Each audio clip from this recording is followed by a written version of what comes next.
All warfare is based on deception. Hence, when we are able to attack, we must seem unable. When using our forces, we must appear inactive.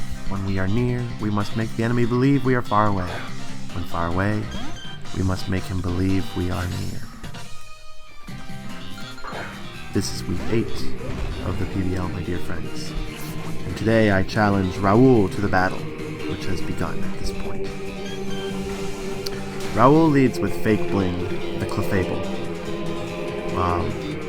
It was countered by my lead of Wishwash, the Celesteela. Able to hit Clefable with a super effective heavy slam, I opt to keep Celesteela in this battle,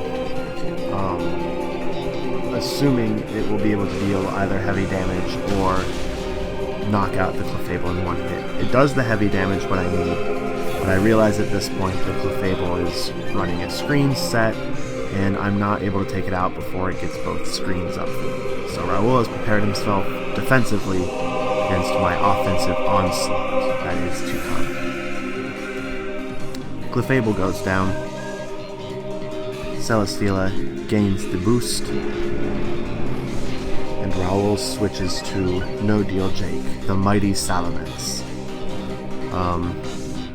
Retrospectively, it would not have been a bad move for me to get some chip damage off with my +1 Celesteela on the Salamence. Heavy Slam still would have hit for a decent amount of damage. However, I opt to go into Baby Goblin, who is running a tricky bit of a gimmick set, and once I see him Dragon Dance, I assume he's going to go for a Supersonic Sky Strike, or the like. It does end up being the Sky Strike. And I keep Zache in because at this point he's useless. He was mostly used as a bait for Mawile, who did not make an appearance. So the dangerous thing about this Salamence is it's already at +1 attack, +1 speed, and it's running the Moxie ability, putting it up at +2 attack at this point. I believe I have Raul countered with a Choice Scarf Greninja, which will be able to easily outspeed it and easily knock it out with an Ice Beam if it were not behind a light screen. So Greninja takes the Earthquake very poorly, to the point of death, and this puts Salamence up at +3 attack, giving me reason to switch to Celesteela, who is a more bulky defensive mon, anticipating the Flamethrower Fire Blast. Instead, he of course uses Fire Fang, running the Moxie set rather than Intimidate. It makes sense to capitalize on the weaker move because he's got monstrous attack. At this point, he's up at +4, and it seems like the battle is over. However, in the midst of chaos, there is also opportunity. Even the finest sword plunged into salt water will eventually rust. And indeed, we do rust the sword not with water, but with sand. He opts to go for the Fly, which gives me a free turn of sand damage, as well as the opportunity to heal in case he had gone for an Earthquake or a Fire Fang. The Fly does massive amounts of damage to Chief Beef. However, she's able to take the hit, recover the damage back, and even hurt a little bit more with chip damage from the Rocky Helmet and the sand, which will wear Salamence down to very minimal HP and force the switch, rather than allowing him to die on this turn. And Raul switches to the Alamamala, which allows me to heal Chief Beef back up to full health, and I will be able to switch because I have full counters for the Alamamala.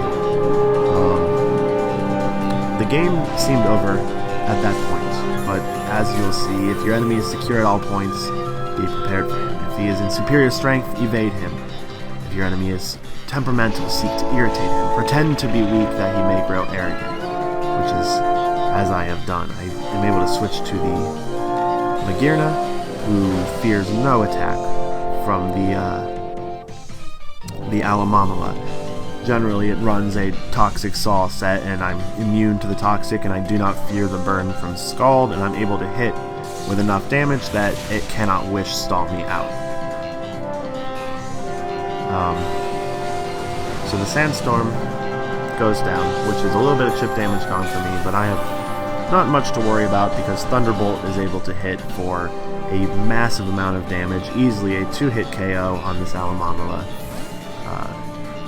giving him no rest in his ease, separating his united forces. He goes for the smart switch to just absorb the next attack from me with a different Pokemon. His Sorry Jake Necrozma, who is a bulky build from the way it takes this next Thunderbolt. If he had allowed me to get the Thunderbolt off on Alamamala and sacked it, it would have begun a dangerous chain of events for me here. So I go with the Corkscrew Crash, running off with Flash Cannon that had been intended again for a while, which I was surprised to not see this battle because it did do a very good number against my team just with the sheer amount of power it has. But regardless, it's a powerful move for any unresisted Pokemon, which does show indeed that this is a very bulky Necrozma, and also one who must have gotten some of the sand in his eyes and misses the Heat Wave, which would have likely knocked my Magearna out. So Magearna is able to get the KO on Necrozma and get the Soul Heart boost, putting me at +2 speed, +1 special attack after the shift gear. This is where he goes into Kachow, who is his Jolteon, who at this point I do not know the set he's running, but the fact that it's able to outspeed me here leads me to believe that it is Choice Scarf and not Choice Spec, which is important for me because my damage calculations were to survive Specs, which means I will easily survive Scarfs later on. He withdraws Kachow in the face of Deerman, the beautiful Virizion, and switches into Hallmark, which was not the ideal shift for me, or for him. It was the ideal shift for me, because this Virizion was built specifically to deal with his Alamamala. So Virizion has similar, actually identical, attack and special attack, and is able to run both sets successfully. And I usually opt to run the physical set on it because it gets things like Leaf Blade and Close Combat. However, I opted for special this week, knowing that I was going to use it to counter Alamamala and not wanting to fear the Skull Burn. So I initially go for the taunt in case he's carrying Toxic, and am able to get that off, and then I allow myself time to set up with Calm Minds.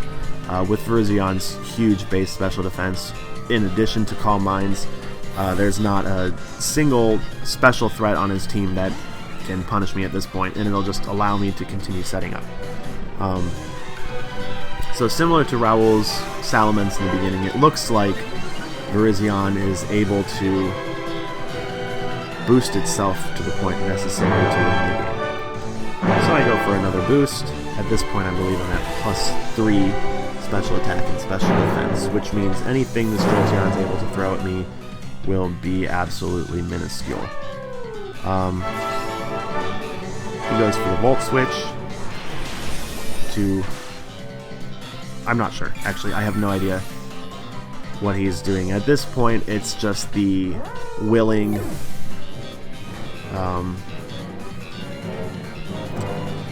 the willing sacrifice. The willing... What's the word I'm looking for? I cannot think of it. But he willingly has to give up a Mon, because I'm at +3 special attack. Nothing he has incredible special defense, and he gives up Alamamala. Now this has to be a Scarfed Nidoking, because it is able to outspeed my Virizion, who has pretty good base stat, but I'm running Hidden Power Ice, specifically for Nidoking and for Salamence, and that's able to make short work of Vlad the Impaler, the Nidoking of the Romanians. At this point, No Deal Jake comes out, and I opt to stay in with Virizion, which is a weak move for me, because if I had been running a timid Virizion with some speed investment, I would have outsped Salamence. But instead I put my investment in HP, which, looking back on it now, the bulk I was running could have been put into speed. Instead, I didn't really have to fear any attacks. So this leaves me down to Chief Beef, as my final Pokemon, but I know that his last two are Salamence and Jolteon, which Chief Beef is a very solid counter for, as proven before. So at this point I have built Raul a golden bridge to retreat across, and it's just a matter of time before he falls to the hands of the mighty Chief Beef. So this battle had me on the edge of my seat for a while. It really was not the team I prepared for, and I really thought I was done for early on with the Salamence setting up. And honestly, the Hippowdon surviving, I did not see that. I didn't calc for that. I didn't expect that, and I was happy when that happened. But as they say, opportunities multiply as they are seized. So after that, I seized the opportunity, and I was able to multiply it, and I was able to defeat my rival Raul in combat this week, and hopefully deliver what will be a match talked about for ages amongst the generations of Pokemon Battle League. Yeah. Peace out.